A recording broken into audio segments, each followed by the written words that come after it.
আজকে হারামের দিকে আমরা মুসলমানরা ধাবিত হয়ে যাচ্ছি। এই জন্য আজকে মুসলমানরা সমাজে লাঞ্ছিত, বঞ্চিত, অপমানিত। তার কারণ আমরা ইসলামের আদর্শের মধ্যে নাই। কথা বলেন ঠিক না? এই জন্য ভাইরা আমার, অন্তত পক্ষে যাদেরকে আল্লাহ মেয়ে দিয়েছেন, রাসূল বলেছেন তিনটে কাজ করতে দেরি করো না। কয়টা কাজ? কথাগুলো যদি মনে থাকে তাহলে মাহফিলে আসা সার্থক হবে। আমার নবী বলেছেন তিনটি কাজ যথাসময়ে করে নিবেন, বরকত হবে। এর মধ্যে একটা হচ্ছে নামাজের রক্ত যখন হয়ে যাবে নামাজটা আদায় করে নিবে। ইন্নাস সালাতা কানাত আলাল মুমিনিনা কিতাবাম মাওকুতা। আযান যখন হয়ে যাবে রে ভাই, আমার নবীর সুন্নাত হচ্ছে, আমার নবীর তরিকা হচ্ছে, ব্যবসা বাণিজ্য সব বন্ধ করে দাও, আল্লাহর দিকে দৌড়াও, নামাজের দিকে মসজিদে দৌড়াও। আল্লাহ রাব্বুল আলামিন তোমার ব্যবসার মধ্যে, রিজিকের মধ্যে বরকত বাড়িয়ে দিবে। বিশ্বাস আছে না? দুই নম্বরে আল্লাহ রাসূল বলতেছেন জানাজার নামাজ যদি হাজির হয়ে যায়, জানাজা যদি হাজির হয়ে যায়, একজন মানুষ যদি মারা যায়, বেশিক্ষণ দেরি করা যাবে না, বেশিক্ষণ দেরি করার প্রয়োজন নাই। আল্লাহর বান্দা যখন মারা যাবে তাড়াতাড়ি গোসল দিয়ে জানাজার নামাজ পড়াইয়া আল্লাহর বান্দারে তুমি খবরের মধ্যে রেখে দাও। এটাই হচ্ছে আমার নবীর শিক্ষা। তিন নম্বরে আল্লাহ রাসূল ফরমাইলেন যাদের ঘরের মধ্যে উপযুক্ত মেয়ে সন্তান রয়েছে, আল্লাহর নবী ফরমান বয়স হওয়ার সাথে সাথে, বালিকা হওয়ার সাথে সাথে তুমি তার সৎ পাত্রস্থ করার চিন্তা করো। ভালো স্বামী দেখে, আদর্শ স্বামী দেখে তার ঘরের মধ্যে তার কাছে তোমার মেয়ে যদি তুমি তুলে দিতে পারো, তোমার কাঁধ থেকে বিরাট একটা বোঝা তুমি সরাইয়া নিলা, এর মধ্যে বরকত আছে। জোরে বলি সুবহানাল্লাহ। আমাদের তো এদিকে খবরই না। বিয়ে শাদীর মধ্যে আমাদের ঘরের উপযুক্ত মেয়ে আছে, তাকে বিয়ে দেওয়া দরকার। আমরা শুধু চিন্তা করতেছি যে কিভাবে লন্ডনী সিটিজেনশিপ ছেলে পাওয়া যায় অথবা মেয়ে পাওয়া যায় বিয়ে শাদীর জন্য, অথচ একটা আলেম ছেলে আমাদের কেউ পছন্দ হয় না। যদি বলা হয় আপনার মেয়েটাকে কি বিয়ে দিবেন, সুন্দর একটা ছেলে, কোরআনে হাফেজ অথবা টাইটেল পাস মওলানা, যখন বলা হয় মেয়ে না করার আগে মেয়ের না মা না করে দেয়, এরকম আছে না? না, মেয়ে যদি শুনে যে আমার স্বামী নাকি দাড়িওয়ালা মানুষ, তখন তার মনের মধ্যে ভয় এসে যায়। কারণ তার কালচার, তার শিক্ষা, ইসলামী শিক্ষা সে শিক্ষিত নয়। সে হচ্ছে পাশ্চাত্য কালচারের সাথে সব সময় চলাফেরা করেছে। যেই মেয়েকে আপনি স্কুল কলেজে ভার্সিটিতে দিলেন, আজকে কলেজ ভার্সিটি পড়ুয়া মেয়েরা অবাধ চলাফেরা করার কারণে ইসলামের কোন আদর্শ তার মধ্যে নাই। কথা বলেন। আমরা জানি বাংলাদেশের সবচাইতে নিরাপত্তা জায়গা দেখান পুলিশ কমিশনার, যিনি বাংলাদেশের সর্বশেষ ডিপার্টমেন্ট যেটা, উনার মেয়ের নাম ছিল ঐশী। একসময় আমি বারবার বলতাম সেই পুলিশ সুপারের মেয়ে ঐশী, যে নাকি ছিল ইয়াবার সাথে সম্পৃক্ত, যুবক ছেলেদের সাথে যার আড্ডা ছিল, সে সব সময় নিশার মধ্যে লেগেই থাকতো। যখন বাবা দেখলো মেয়েটা তো বেপরোয়া হয়ে গেছে, মেয়েকে ঘরের মধ্যে বন্দি করেছিল, বন্দি করার পরে তার বন্ধুদের সাথে তার যোগাযোগ হলো। বন্ধুরা বলল আর কিছু না পারিস, তোর মা বাপকে যদি বিষ খাওয়াইয়া মারতে পারোস তাহলে তুই সবকিছুর মালিক হয়ে যাবে, টাকা পয়সার কিছুর অভাব হবে না। সত্য করুন, আমি মিথ্যা বলছি না। শেষ পর্যন্ত মেয়ের মাকে চায়ের সাথে বিষ মিশিয়ে খাওয়াইল। মা ঘুমের মধ্যে অচেতন। রাত্রে বাবা এসেছেন ডিউটি করে, আসার পরে মেয়ে বলছে বাবা কতদিন হয় তোমাকে চা বানিয়ে খাওয়াই না, আজকে ইচ্ছে করেছি মনের মতো করে তোমাকে আমি চা বানিয়ে খাওয়াবো। যেই মেয়ে বলেছে বাবার কাছে সবচেয়ে প্রিয় তার মেয়ে, ঠিক কিনা বলে? আর মেয়ে যদি আল্লাহ বলা হয়, সেই মেয়ের কাছে সবচেয়ে প্রিয় তার মা আর বাবা, ঠিক কিনা? শেষ পর্যন্ত বাবা রাজি হয়ে গেলে বাবাকে চায়ের সাথে আপনার কি বিষ মিশাইয়া ঐশী নামের মেয়েটা, পুলিশ কমিশনার যিনি বাংলাদেশের সবচেয়ে নিরাপত্তা যার মাধ্যমে হবে, তাকে এবং তার স্ত্রীকে, আপন মেয়ে, মা বাপকে বিষ খাওয়াইয়া ঘরের মধ্যে এমন ভাবে মারছে, শেষ পর্যন্ত নিয়ে টয়লেটের মধ্যে বাথরুমের মধ্যে ঢুকাইয়া ঘরের টাকা পয়সা স্বর্ণ অলঙ্কার সব লইয়া পালিয়ে গেল, কিন্তু পালাবার তো জায়গা নাই। কথা বলেন ঠিক কিনা? শেষ পর্যন্ত তাকে এখনো বোধ হয় জেলের মধ্যে আছে। প্রশ্ন হচ্ছে আপনাদের কাছে, এই ঐশী মেয়েটা একদিনে এইভাবে বর্বর হয় নাই। ঐশী মেয়েটা একদিনে এইভাবে বাবাকে মারার ষড়যন্ত্র করে নাই।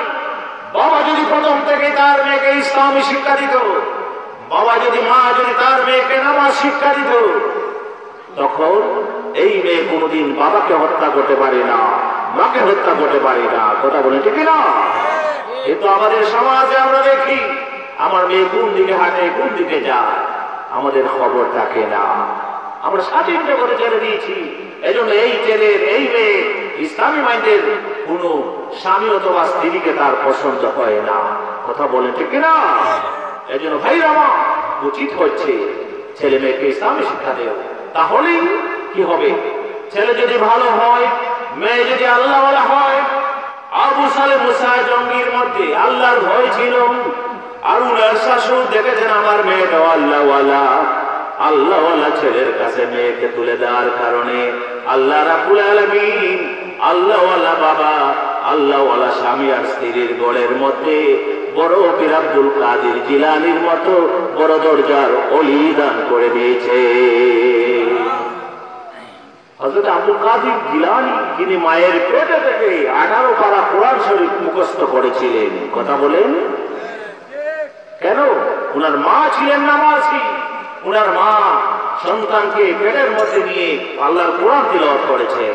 আমাদের মা, আমাদের বোনেরা অনুরোধ করে বলি, আল্লাহর কালাম তিলাওয়াত করো, আল্লাহর কোরআনের সাথে সম্পর্ক লাগাও। তোমার কোরআনের আওয়াজ তোমার সন্তানের উপর পড়বে, ঠিক কিনা বলে? অথচ দুঃখ লাগে আজকে ঘরের মধ্যে কোরআন আছে ঠিকই, কিন্তু শিকার মধ্যে থাকে রাখছি, বড়ি চিকা ধরছে, গান্নায় ধরছে, কিন্তু আমাদের পড়ার সময় না। কথা বলেন ঠিক কিনা? এই জন্য ভাইরা আমার, হযরত আব্দুল কাদের জিলানীর মতো আল্লাহর ওলি যদি এই জমিনে পেতে চাও, নেক আল্লাহওয়ালা সন্তান যদি পেতে চাও, আল্লাহওয়ালা স্বামীর কাছে তোমার মেয়েটারে তুলে দাও। একজন আলিমের কাছে যদি তোমার মেয়েরে তুলে দিতে পারো, আল্লাহর কসম করে বলছি, আল্লাহওয়ালা একজন আলিমের কাছে যদি তোমার মেয়েটা বিয়ে দিতে পারো, এই ঘরে কোনোদিন অশান্তি হতে পারে না, ঠিক কিনা বলেন? অনেক পরিবারে দেখবেন যৌতুকের জন্য মেয়েকে মারামারি করে স্বামী, কেন? তার টাকার দরকার, তার গাড়ির দরকার, গাড়ি আসে নাই। এই সম্পদ নিয়ে অনেক সময় পারিবারিক সম্পর্ক নষ্ট হয়ে যাচ্ছে, ঠিক কিনা বলে? আজকে একমাত্র এর কারণ হচ্ছে আমাদের মধ্যে আল্লাহর ভয় নাই, রাসূলের আদর্শ নাই। যদি থাকতো একজন মানুষ, তাহলে অবশ্যই আল্লাহওয়ালা দেখে তার মেয়েটাকে বিয়ে দেওয়ার চেষ্টা করত, ঠিক না? এই জন্য ভাই আমার, ছেলেকে যেন আমরা নামাজি বানাই, মেয়েকে যেন নামাজি বানাই। নামাজি আল্লাহওয়ালা কোন ছেলের হাতে যেন আমি আমার মেয়েকে তুলে দিতে পারি। যদি দিতে পারে, সংসার সুন্দর হয়ে যাবে। আমি একটা পরিবারের খবর আপনাদেরকে দিচ্ছি। এক ডাক্তার বাবা মেয়েকে বিয়ে দিলে, এখন শাশুড়ি কিন্তু আল্লাহওয়ালা। ফজরের টাইম হলেই শাশুড়ি ডাক দেয়, বৌমা ঘুম থেকে উঠো, নামাজ পড়তে হবে। বৌমা কিন্তু নামাজি না। যেই ফজরের টাইমে ডাক দিছে, বৌমা খুশি না বেজা? খুব বেজা। নামাজের সময় হলে শাশুড়ি বৌমাকে ডাকে, নামাজ পড়তে হবে, রেডি হয়ে যাও। দৃশ্যটা ভালো লাগে না, এই জন্য বৌমা শাশুড়ির সেবা করে না। যেই বৌমা শাশুড়ির খবর নেয় না, সংসারে অশান্তি আছে না? না,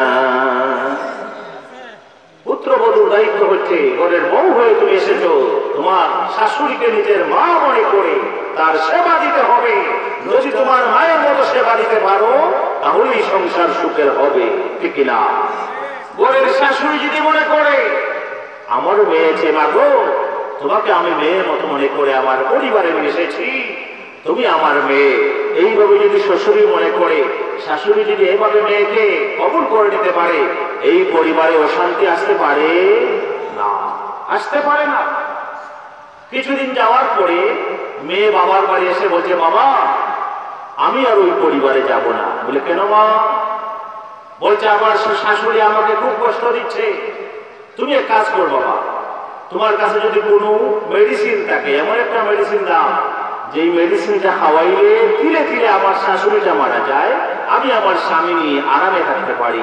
জুড়ে বলি নাউজুবিল্লাহ। মেয়ে হয়ে মায়ের কোনোদিন মৃত্যু কামনা করা যায় না, ঠিক কিনা বলে? বাবা কিন্তু আল্লাহওয়ালা, ডাক্তার সাহেব আল্লাহওয়ালা। তিনি দেখলেন আমার মেয়েকে সরাসরি ওষুধ দিলে চলবে না, তিনি সামান্য কিছু ওষুধ দিলেন।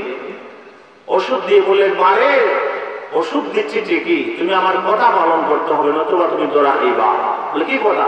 বলে আজকের থেকে তুমি তোমার শাশুড়িকে ফজরের আজানের আগে আগে গরম পানি করে দিবা, নামাজের ব্যবস্থা করে দিবা, গোসলের সময় হলে তোমার শাশুড়িকে দেখে তুমি গোসল করার জন্য পরামর্শ দিবা, পারলে নিজে তাকে গোসল করিয়ে দিবা।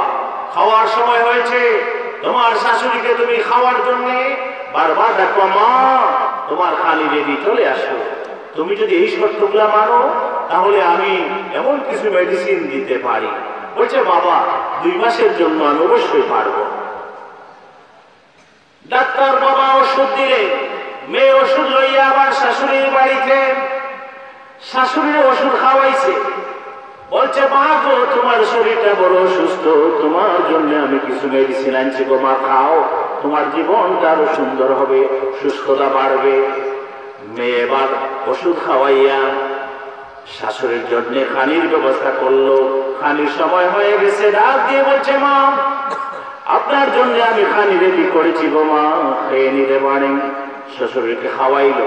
গোসলের সময় হয়েছে, ডাক দিয়ে বলে মা গো তোমার জন্য গোসলের গরম পানি রেডি, আমি তোমার জন্য গোসলের পানি রেডি করেছি গো মা, গোসল করে নাও।